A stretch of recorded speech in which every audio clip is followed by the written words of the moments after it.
BJP अपने किसी नेता को नहीं भेजकर उपेंद्र कुशवाहा को राज्यसभा भेज रही है, क्यों? कुशवाहा जो लगा है ना नाम के साथ, यही बहुत काफी है। औरंगाबाद सीट आप जानते हैं राजपूत बहुल सीट है, लेकिन वहां पे भी इस बार कुशवाहा जीता है। पवन सिंह ने उपेंद्र कुशवाहा के खिलाफ चुनाव लड़ा, ऐसा मैसेज गया है कि बीजेपी ने एक खेल कर दिया है और कुशवाहा नाराज हो गए। पवन सिंह लगातार कहते रहे कि मैं निर्दलीय भले चुनाव लड़ रहा हूं, लेकिन पॉलिटिकल डीएनए या व्हाटएवर जो भी है वो बीजेपी का है। जब से विधान परिषद के लिए नीतीश की पार्टी की तरफ से उम्मीदवार की घोषणा हुई है, तब से उपेंद्र कुशवाहा की पार्टी ने अपनी नाराजगी दिखानी शुरू कर दी थी। तो अब किसी और का छिटकना बीजेपी को बहुत महंगा पड़ सकता है। ये जो कास्ट इक्वेशन है और जातीय जनगणना जो बिहार में हुई है, तो अब तो सब दूध का दूध और पानी का पानी हो गया है। क्या उपेंद्र कुशवाहा बीजेपी में जा सकते हैं? और अपनी पार्टी चला के जो भाव वो खा सकते हैं, वो पार्टी में शामिल होकर नहीं ले सकते। नमस्कार, वायरल वोट में एक बार फिर से आपका स्वागत है। मैं हूं गौरव कुमार पांडे। सियासत में कब क्या चाल चली जाती है और उसके पीछे मंशा क्या होती है, ये बहुत इंटरेस्टिंग है, ये रोचक है, आपको जानना चाहिए। बिहार में चुनाव अभी दूर है, लेकिन बहुत सारे काम इस वक्त भी हो रहे हैं ऐसे जो बिहार चुनाव के मद्देनजर किए जा रहे हैं। जैसे एक सीट जीतने वाले जीतन राम मांझी को कैबिनेट मिनिस्टर बनाया गया। रामविलास पासवान के बेटे चिराग पासवान, उनकी पार्टी के साथ नजदीकियां जो हम देखते हैं अक्सर प्रधानमंत्री की, वो तो है ही, लेकिन एक ऐसे नेता को जो चुनाव हार गए, जो एनडीए के गठबंधन में थे, चुनाव हार गए, उनको राज्यसभा भेजने की तैयारी हो रही है। हम उपेंद्र कुशवाहा की बात कर रहे हैं। इन चीजों को समझते हैं, इनको जरा डिकोड करते हैं। मनीष मासूम जी वरिष्ठ पत्रकार हमारे साथ यहाँ मौजूद हैं। मनीष जी, बहुत स्वागत है आपका। Thank you. इसको जरा हमारे दर्शकों के लिए डिकोड करिए कि उपेंद्र कुशवाहा बीजेपी में नहीं है, उनकी अपनी पार्टी है और वो एक सीट पर चुनाव लड़ रहे थे, लोकसभा में हार गए। पवन सिंह ने उनको हरा दिया, शिकस्त दे दिया। लेकिन अब बीजेपी अपने किसी नेता को नहीं भेजकर उपेंद्र कुशवाहा को राज्यसभा भेज रही है, क्यों? और दिलचस्प बात तो ये है कि उनकी उपेंद्र कुशवाहा की अलग पार्टी है, लेकिन जा वो रहे हैं बीजेपी के कोटे से। दो सीटें खाली हो रही हैं बिहार में, एक विवेक ठाकुर वाली और एक मीसा भारती वाली। ये दोनों लोग लोकसभा के लिए चुन लिए गए हैं। उसके बाद राज्यसभा के चुनाव होने हैं। हालांकि इसमें आरजेडी भी अपने कैंडिडेट खड़े करेगी, लेकिन अभी के संख्या बल के हिसाब से तय माना जा रहा है कि दोनों सीटों पर एनडीए के प्रत्याशी जो हैं वो कामयाब हो जाएंगे। तो एक सीट गई पार्टनर पार्टी जो है जेडीयू। तो जेडीयू ने इस पे कोई समझौता नहीं किया है।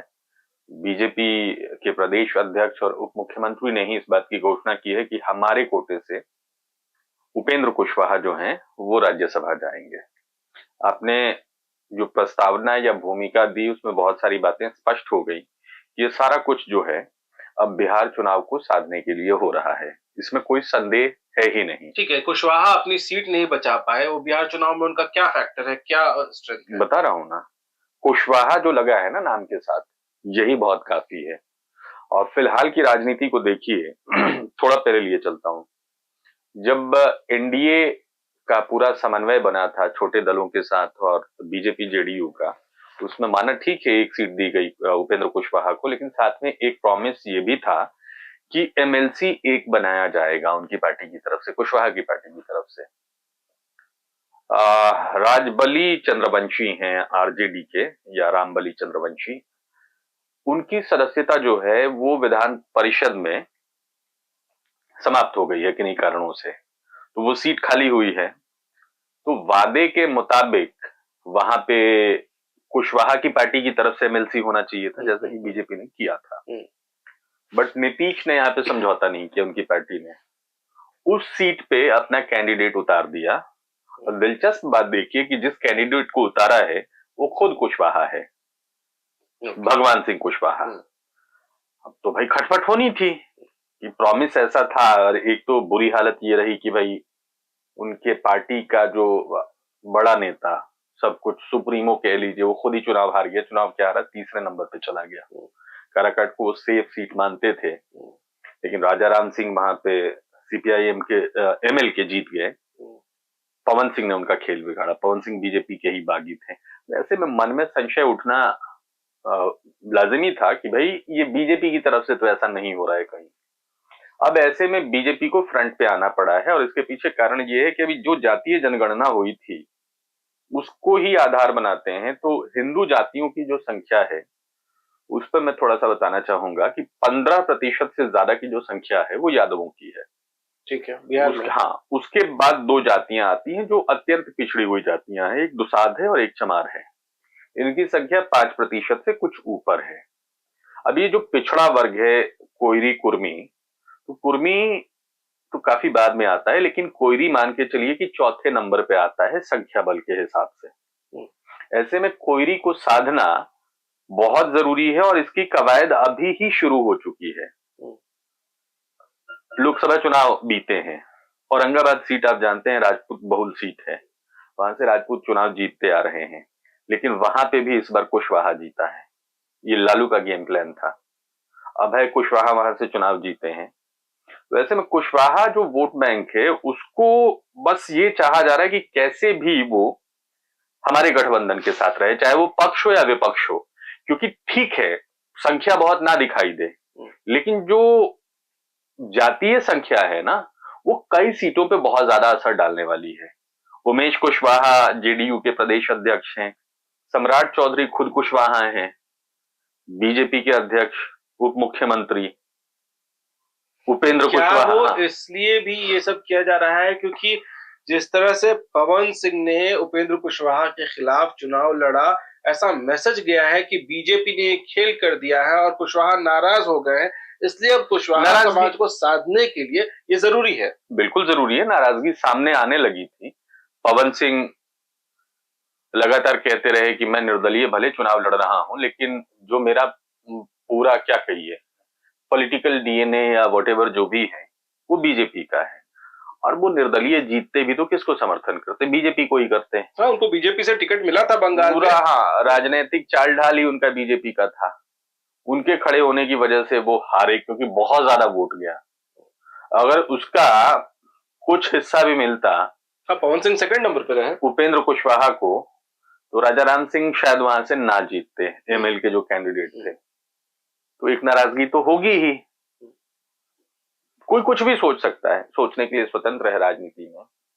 एक बात तो ये हो गई। दूसरी बात वो विधान परिषद वाली जो बात बताई मैंने, और जब से विधान परिषद के लिए नीतीश की पार्टी की तरफ से उम्मीदवार की घोषणा हुई है, तब से उपेंद्र कुशवाहा की पार्टी ने अपनी नाराजगी दिखानी शुरू कर दी थी। सोशल मीडिया प्लेटफॉर्म्स पे भी उनकी नाराजगी आने लग गई थी। वो वादा याद दिलाने लग गए थे, और यह वादा था विनोद तावड़े का, जो कि पार्टी के महासचिव हैं, बिहार के प्रभारी हैं। ऐसे में एक तो बड़ा वोट बैंक, ऊपर से नाराजगी का खतरा, तो उसको संभालने के लिए बीजेपी को ये स्टैंड लेना पड़ा है।